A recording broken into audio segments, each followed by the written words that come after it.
ahora vamos a dar paso al panel. Muchas gracias. Tenemos ahora el primer panel del día. Hoy vamos a hablar sobre los... Aló, sí, hoy vamos a hablar sobre los incidentes, sobre los riesgos de ciberseguridad. Nos van a acompañar ejecutivos que han lidiado con estos temas, entiendo. Vamos a presentarlos primeramente. Vamos a tener de moderador a Juan Carlos López, que es el presidente de ISACA Capítulo Ecuador. Es consultor con más de 20 años de experiencia en la definición, implementación, gestión y prácticas de gobierno, seguridad y privacidad de la información y ciberseguridad, administración de riesgos, control interno, planeación estratégica, auditoría. También vamos a tener a Sol González, que es ingeniera en informática especializada en sistemas distribuidos. Es más, a Sol ya lo habíamos presentado. Se desempeña como investigadora de seguridad del laboratorio de SED. Sol también si nos acompaña al panel. También vamos a contar con Armando Castillo, que es CISO de Grupo Corporativo Pichincha. Tiene una trayectoria de 15 años en la que ha desarrollado proyectos de gobierno de seguridad de la información y ciberseguridad. Por favor. Y nuestro otro panelista también es Fabián Íñiguez, subsecretario de Gobierno Electrónico y Registro Civil. Ha liderado junto a otros actores del sector la preparación de la Estrategia Nacional de Ciberseguridad. Su experiencia laboral de 15 años, tanto en el sector privado como público, cubren aspectos de gobierno de TI, seguridad de la información, ciberseguridad, protección de datos personales, auditoría, proyectos y alineación estratégica. Se ha focalizado en el cumplimiento de la gestión de riesgos TI, planificación y desarrollo de políticas, procedimientos y acciones para mejorar la confidencialidad, integridad y disponibilidad de la información. Fabián, bienvenido. También nos acompaña Santiago Pulgar, que es vocero oficial de Bitdefender en Ecuador. Es experto en riesgos tecnológicos, cuenta con una trayectoria de 12 años gestionando desde distintos cargos la seguridad de la información e informática de empresas del sector financiero y de seguros. Además, se ha desempeñado como consultor y arquitecto de ciberseguridad. Por favor. Ok. Muchas gracias. Listos, empezamos. El objetivo de estos paneles es que tratemos un tema en donde yo como moderador voy a hacer ciertas preguntas. Sin embargo, por favor, vayan preparando sus preguntas. A quienes están en línea, también por favor, plantéennos las preguntas para que el equipo de especialistas ¿sí? nos pueda solventar. Entonces, empecemos con Armando, por favor. Recuerden que el panel trata sobre la respuesta ante incidentes de ciberseguridad. Armando, ¿por qué tú crees que las organizaciones deben implementar y fortalecer sus sistemas de respuesta ante incidentes de ciberseguridad? Bueno, muy buenos días. Pues básicamente a veces es una respuesta hasta obvia. Sin embargo, sabemos que todas las organizaciones vamos a sufrir un incidente de ciberseguridad. A veces en este momento puede ser que nos estén intentando hackear y nosotros pues en esta charla. Sin embargo, nosotros debemos plantear unas estrategias de contención que al final de cuentas estén también alineadas al apetito de riesgo de la organización y de los riesgos de la misma. Básicamente podemos tener una lista de recomendaciones que pueden ser un manual de crisis. A veces nos decían ese manual de crisis, no quiero que sea el libro gordo de Petete ni la tesis de grado, sino las 5 o 10 cosas que una organización debe hacer cuando se presente un incidente de ciberseguridad. El segundo hablaba el Foro Económico Mundial del tema de la ciberresiliencia.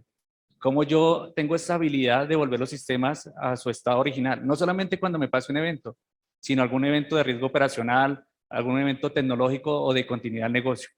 La tercera es alineada a temas de cultura. La cultura es importante dentro de la organización porque yo puedo implementar los últimos firewalls, los últimos sistemas de última generación, pero si al final de cuentas la persona no está consciente de que le llegó un malware o que le llegó un correo no deseado o que le llegó un correo relacionado, por ejemplo, con el tema del mundial, y si no presta atención, simplemente descarga el malware dentro de la organización y ya ha pasado, lo digo por experiencia propia. Entonces, a veces la cultura yo creo que es uno de los pilares fundamentales de la estrategia de Incident Response. Y yo creo que como por último, tener un buen equipo de respuesta a incidentes, ahí puede ser tanto interno como externo, apoyándonos también en los proveedores que tengamos para que realmente sea algo eficiente y podamos pues suplir en la mayor brevedad un incidente o un evento que nos pueda pasar dentro de la organización. Excelente, gracias. Santiago, ¿cuáles crees tú que son los factores de éxito de un sistema de respuesta ante incidentes? Muy buenos días con todos. El primero, yo creo que el más importante, trabajo en equipo. Esto yo creo que va a primar ante todo. No es trabajo de una sola persona, no es trabajo de un área, no es trabajo del proveedor, es trabajo realmente comunitario. Entonces esto tiene que ser escalado y llevado a esa priorización de poder trabajar en equipo. El segundo punto es prepararse y tener visibilidad. Y el prepararse conlleva algunos temas, ¿no? O sea, es el tema, si lo vemos desde la NIS, es identificar y proteger. Y en el identificar está toda la parte de tener claro los procesos. Hoy por hoy, si yo no sé qué procesos tengo, si no tengo un mapa de procesos actualizado, claro, pues tampoco voy a saber cuáles son mis activos que están asociados a estos procesos. Entonces, y la otra parte que tanto lo dice SIS versión 8 como NIS es tener un inventario actualizado de toda la parte de hardware y software. Recuerden que yo no puedo proteger lo que no conozco.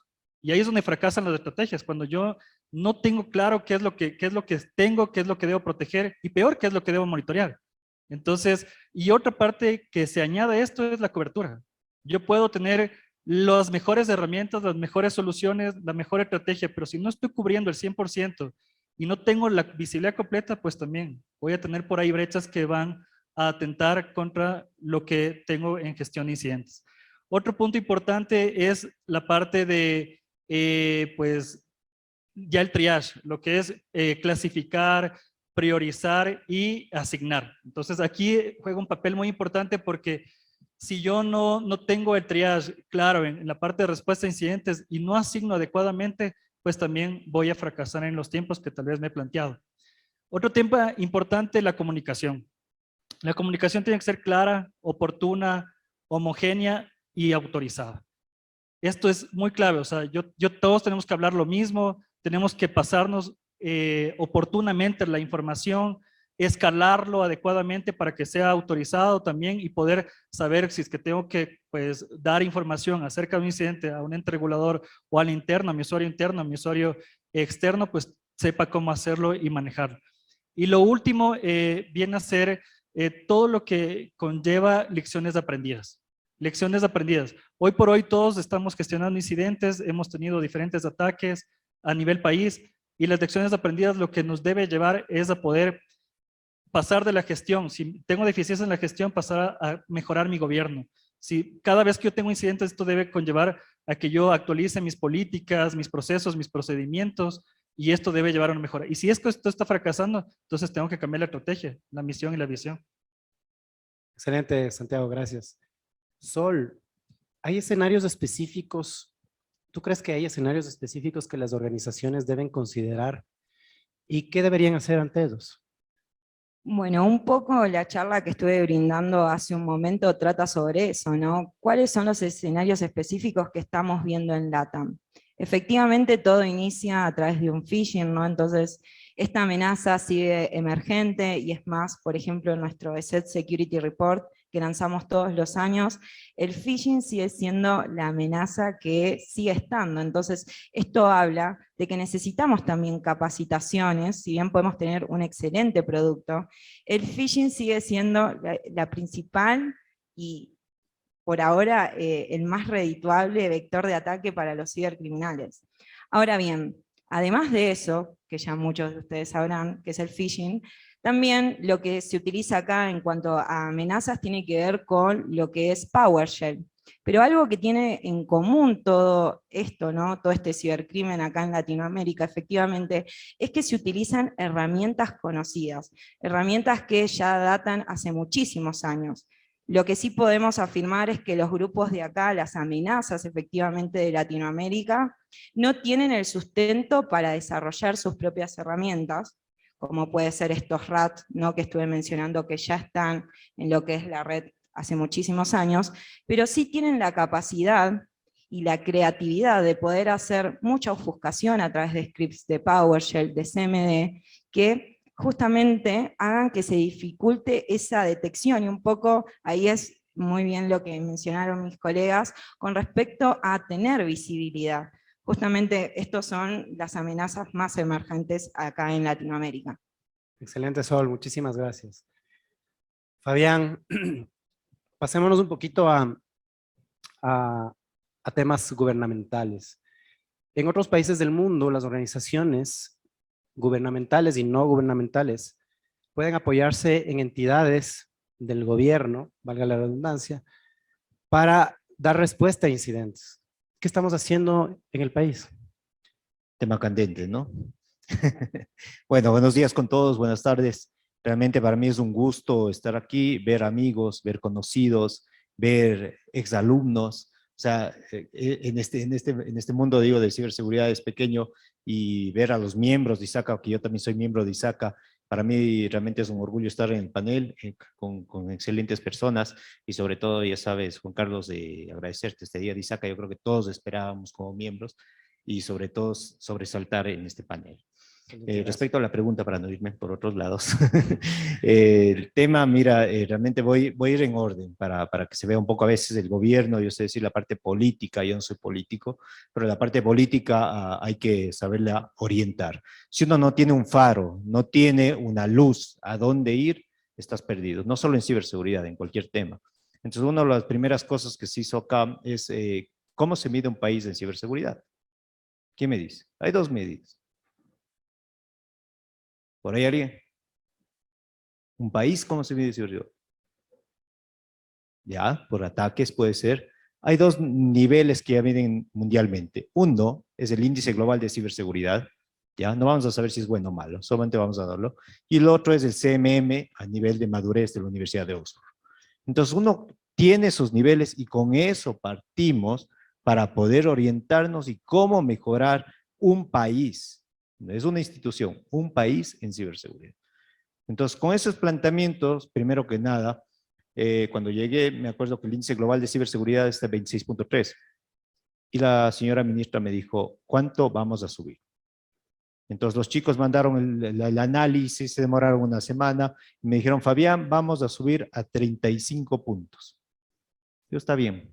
Señora ministra, vamos a subir a 60. Es un reto. Cuando sabes lo que haces, cuando amas la ciberseguridad, créame que todo se puede hacer. Ahora se necesita de muchos actores, lógico, pero estamos en ese camino. Hasta el 2025 llegar a ese nivel. Es excelente, puede ser bueno, puede ser malo, depende contra qué lo midas, contra qué país, si mides contra Finlandia, depende mucho. Entonces, para que ustedes tengan la idea, los países alrededor nuestro nos ganan casi con 15 puntos. ¿Sí? Es sí se recibe el país. El CMM recibimos en 1.7. Yendo un poquito a la pregunta, para que ustedes tengan un tema organizando las cosas. Ya tenemos un faro, ya sabemos qué debemos hacer, ya tenemos los caminos punteados. Primer paso, organiza internamente el gobierno. Se creó el primer Comité Nacional de Ciberseguridad, el cual está integrado por el Ministerio de Defensa, Ministerio del Interior, Relaciones Exteriores y, como siempre yo digo en mis charlas, el Señor de los Cielos. En toda institución hay un Señor de los Cielos, o ustedes no le conocen todavía. ¿Cuál es el jefe de jefes? El Big Boss. ¿Sí? Él es el que tiene el poder, capaz ni es el gerente. ¿Va? Entonces acá en gobierno, ¿quién es? Presidencia. Entonces le integramos al Comité de Ciberseguridad al secretario de Presidencia, al secretario Correa. Con eso le damos fuerza al tema de ciberseguridad. Pues a eso, yo cuando llegué al ministerio tenía 3 temas, y para entrar a los incidentes. Primer tema, Convenio de Budapest. Todos los que saben de ciberseguridad saben que tenemos que entrar al Convenio de Budapest. Yo antes de acá era el que tiraba piedras. ¿Por qué no estamos en el Convenio de Budapest? Recolectando firmas en la Asociación Ecuatoriana de Ciberseguridad. Cuando entré, dije, no, pues vamos. Reunimos con Cancillería, pusimos el tema en el comité y ya estamos ahorita con la venia del Consejo de Europa para entrar al Convenio de Budapest. La semana pasada tuvimos todas las reuniones con el Consejo de Europa y creo que hay un camino muy viable que tal vez en menos de un año ya estemos en Budapest. ¿Sí? Entonces es un camino, paso bueno al Ecuador. Y otra cuestión que tenía en mi mente era una estrategia. Ya tenemos la primera estrategia nacional y ahí entra el tema justamente de incidentes, lo cual ya vamos abarcando, y a lo que quiero llegar con estas acciones, los entes internacionales ven bien el Ecuador y pusieron el primer hub subregional de ciberseguridad para la región andina. ¿Qué quiere decir eso? que otros países de Colombia, Perú, Bolivia, vienen a capacitarse internacionalmente en ciberseguridad aquí en el Ecuador. Es un logro muy bueno para el Ecuador, no para Fabián ni Mintel, para el Ecuador. Con eso, ¿qué hacemos? Que las instituciones, cuando sufren incidentes, vengan a estas capacitaciones. Ya hemos tenido 2 talleres, ya hemos integrado a la academia, hemos integrado al sector privado, y con eso hemos hecho este hito. Pero mi tercer hito era hacer un ser nacional. Yo creo que es una dolencia de todos los que estamos aquí en ciberseguridad, que necesitamos un ser nacional. El ECUSER ha hecho sus funciones, pero ha cumplido su ciclo de vida, y es de Telecom. Hay que tener un ser nacional. Y eso, este trabajo hemos venido haciendo desde el Ministerio muy fuerte para decirles que la noticia que hace una semana, se pasó ya un decreto ejecutivo, porque hay que darle la fuerza a ciberseguridad, que salga del señor presidente. Sí, un acuerdo ministerial lo podíamos sacar, pero hagamos que el señor presidente saque un decreto ejecutivo. Está ahora ya en presidencia. Y les voy a leer nada más para contestar la pregunta, el artículo 2 de ese decreto que va a decir: disponer la creación del Centro Nacional de Respuesta a Incidentes Informáticos. Más texto, pero eso es lo que estamos haciendo. Y con eso involucramos a las instituciones para tener centralizado esas respuestas a incidentes y puedan comunicarse y actuar rápidamente. Y por medio del hub y los eventos, integramos también a todas las instituciones. Ya se hizo el sector financiero, se hizo el sector también de telecom, se ha hecho instituciones como academia, en las cuales ellos ya han tenido estas capacitaciones, no solo de Mintel, a veces decir, nos gusta un poco la parte internacional, ¿no? Entonces vienen justamente de Cyber for Dev, de la Unión Europea, del Consejo de Europa, inclusive han mandado algunos expertos de Estonia. ¿Para qué? Para que capaciten aquí en el Ecuador. Entonces, siéntanse ustedes integrados. Yo sé decir, el ministerio es abierto, ¿sí? Si ustedes siéntanse integrados, pueden inscribirnos para que puedan también ser parte de estas capacitaciones y ahí centrar, como decía Juan Carlos, qué estamos haciendo a nivel de incidentes y ante respuesta ante incidentes, que es algo, yo creo que una dolencia que el país realmente lo tenía bien quedado. También hemos mandado unas 17 medidas. ¿Para qué?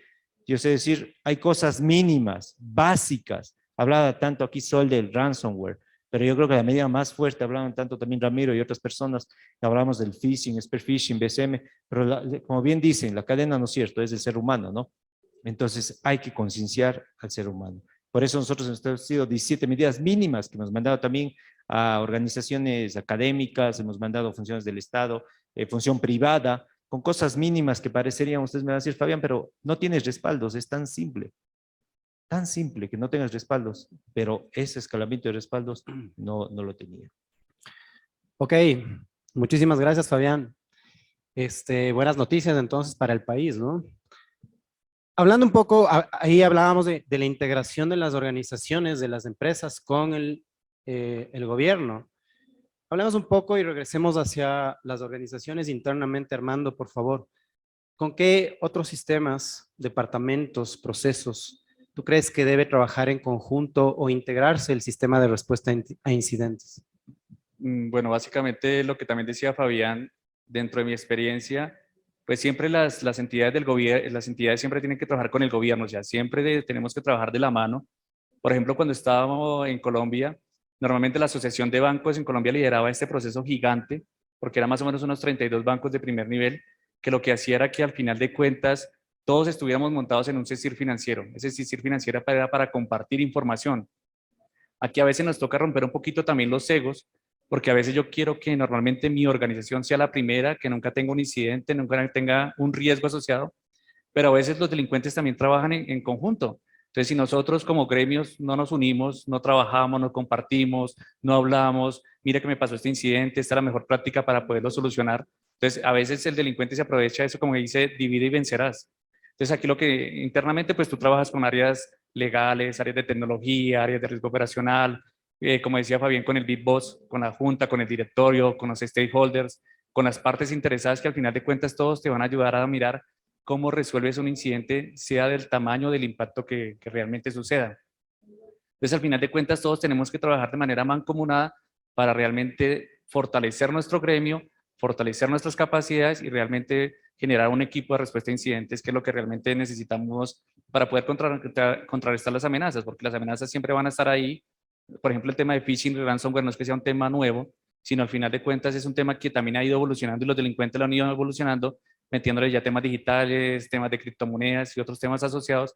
Entonces, al final de cuentas, es un tema que siempre va a estar evolucionando y por ende nosotros como organizaciones siempre también tenemos que estar evolucionando pues para poder generar esas murallas que en algún momento decían las murallas chinas que puedan fortalecer nuestras capacidades. Gracias, Armando. Yo tengo algunas preguntas adicionales, pero no sé si hay alguna pregunta desde el público. Alguien que quiera preguntar. Voy a... ok, gracias, muy amable. Hola. Gracias, buenas tardes. Panelistas, excelente exposición. Yo tengo una pregunta básica general. Sabemos que los incidentes, todas las compañías, empresas públicas y privadas, invertimos insumos y tecnología, considerando que no es un gasto, definitivamente es una inversión. Sin embargo, a pesar de ello, se filtran ataques. En las instituciones financieras colocamos nuestros firewalls, nuestros IPS, nuestros IDS, nuestros EDRs, nuestros XDRs, etcétera, ¿no? A efectos de fortalecer el esquema tecnológico y el ecosistema de seguridad. Sin embargo, dado casos de instituciones grandes, y pues va un poco la pregunta dirigida hacia Armando y que nos comparte un poco de experiencia por el ataque que sufrió Banco Pichincha el año pasado. Luego de haber invertido insumos o cantidades importantes de recursos para proteger el ecosistema de ciberseguridad, estas amenazas logran filtrarse. Y logran infiltrarse por muchos vectores, y no es solamente el phishing, es también por el lado del insider, es decir, el recurso interno que de alguna manera yo no sé y no conozco la mente. Si no conozco la mente del atacante, ¿cómo me protejo? Y si no conozco la mente de las personas que trabajan dentro de una organización, ¿cómo me protejo? ¿Cómo sé que yo no tengo un insider? Entonces, dado ese contexto, hay un término que es la administración de lo desconocido.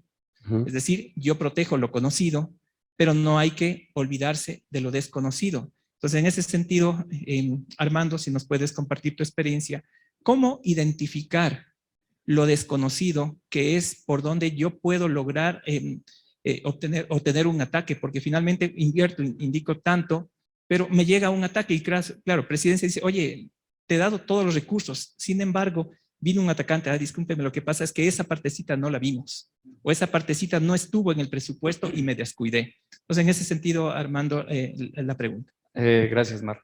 Pues normalmente en las organizaciones, como tú dices, siempre trata uno de proteger el perímetro, lo conocido, pero al final de cuentas tú a veces implementas herramientas por implementar. A veces, siempre cuando tú gestiones la ciberseguridad, tienes que hacerla alineado del riesgo. El riesgo tiene que ser tu batuta por la que tú te vas a mover, y de ahí empiezas a mirar si implementas o no implementas, porque a veces puedes implementar una herramienta, por ejemplo, de endpoint, y esa herramienta ni siquiera te está cubriendo realmente el riesgo asociado. Entonces, al final de cuentas, tu riesgo es el corazón. Yo siempre hago una analogía como con el tronco de un árbol, y el tronco del árbol es el que sostiene la organización, y ese es el riesgo. Y con base en eso, tú te vas moviendo, vas mirando cómo vas instalando, cómo vas definiendo, cómo realmente sabes si necesitas otra herramienta o si realmente fortalece las capacidades que tienes actualmente.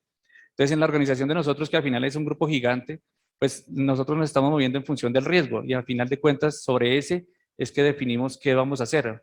Entonces, como decía Amar, a veces tú normalmente siempre tratas de proteger del hacker, pero a veces tiene la persona ahí que está descontenta, la persona que no está feliz en la organización o que tiene demasiados privilegios.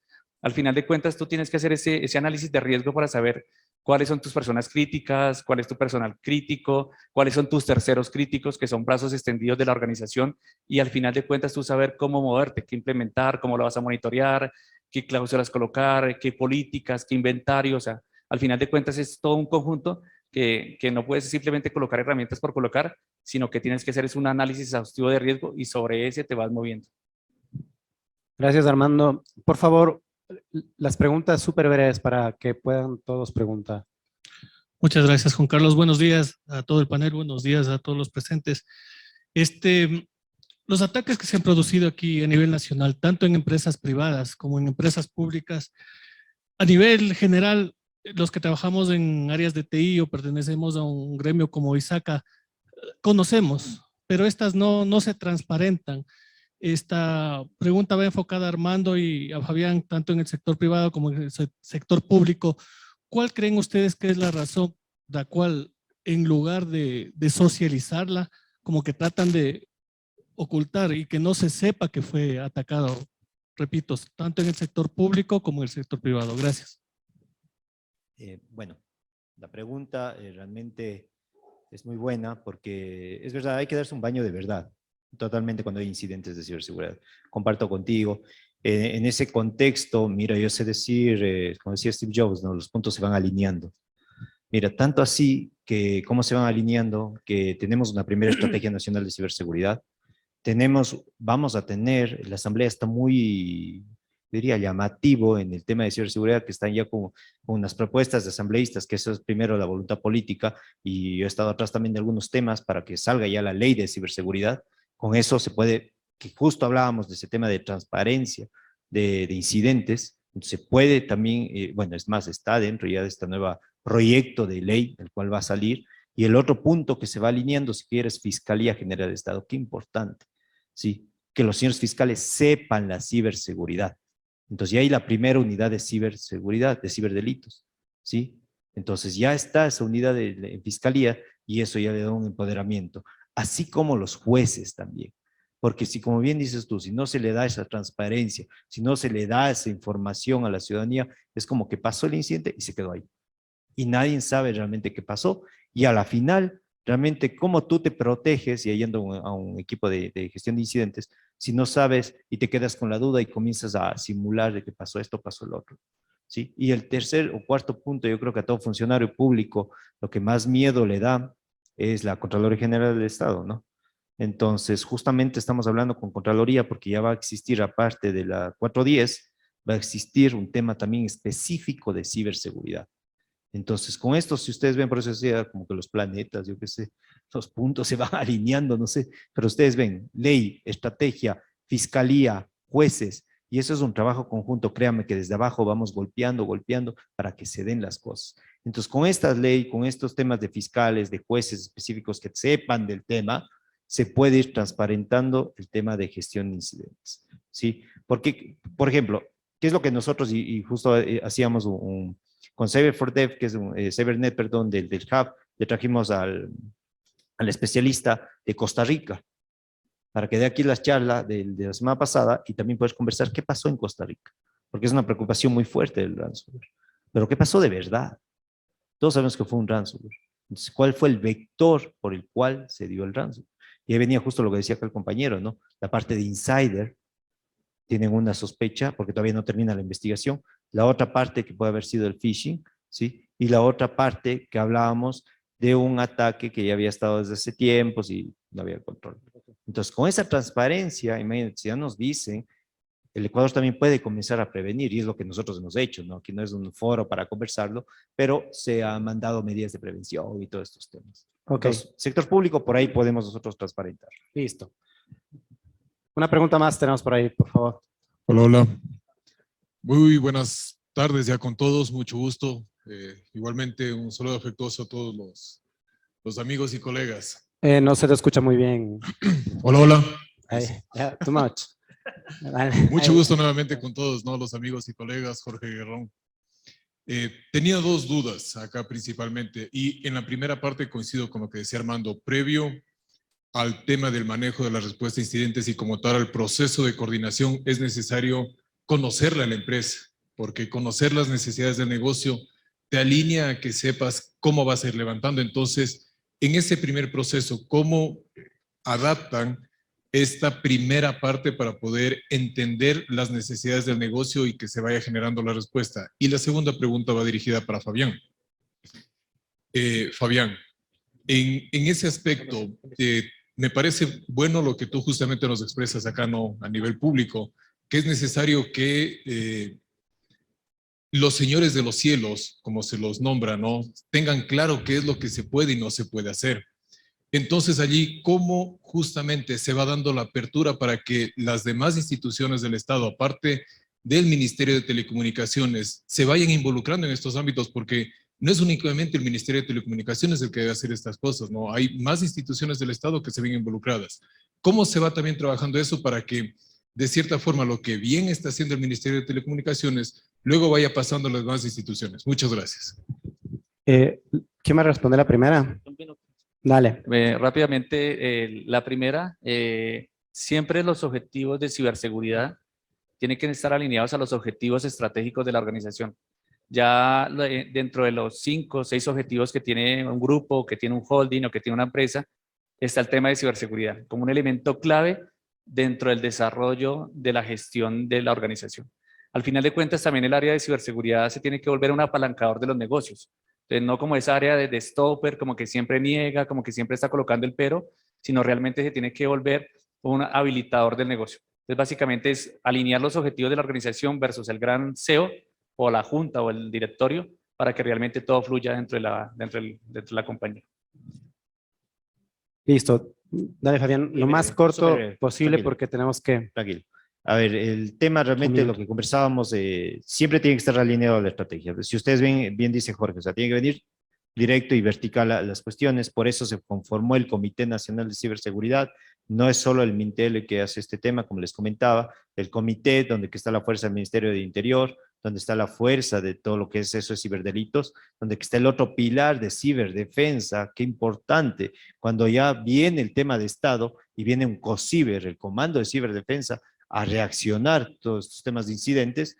Luego viene, por ejemplo, el CIES, el Centro de Inteligencia, donde que también tiene todas estas alertas y están activos. Luego viene el Ministerio de Relaciones Exteriores, que sin ellos no hubiésemos hecho más de $400,000 que se ha ahorrado el Estado para hacer la estrategia, no solo la estrategia, sino todos estos temas de ciberseguridad. No le cuesta un solo dólar al Estado. Vinieron 2 expertos a hacer, de la OEA y de Estonia y de la Unión Europea, a hacer la estrategia. Y de ahí le bajamos a la ecuatoriana, ¿no? Metiéndole el motepillo como buen cuencano y el encebollado para hacer ecuatoriana la estrategia, ¿no? Entonces, Jorge, estamos así con esa alineación y es verdad, o sea, eso es lo interactuado y se están haciendo reuniones específicas con los miembros del comité y para poder eso alinear con el resto de todas las instituciones. Es muy importante eso. Ok, muchísimas gracias. Gracias a todos por la participación. Cerramos el panel de este importantísimo tema. Les quiero agradecer, como siempre, a nuestros expertos por el apoyo que le brindan al capítulo de ISACA. Y continuamos con el panel.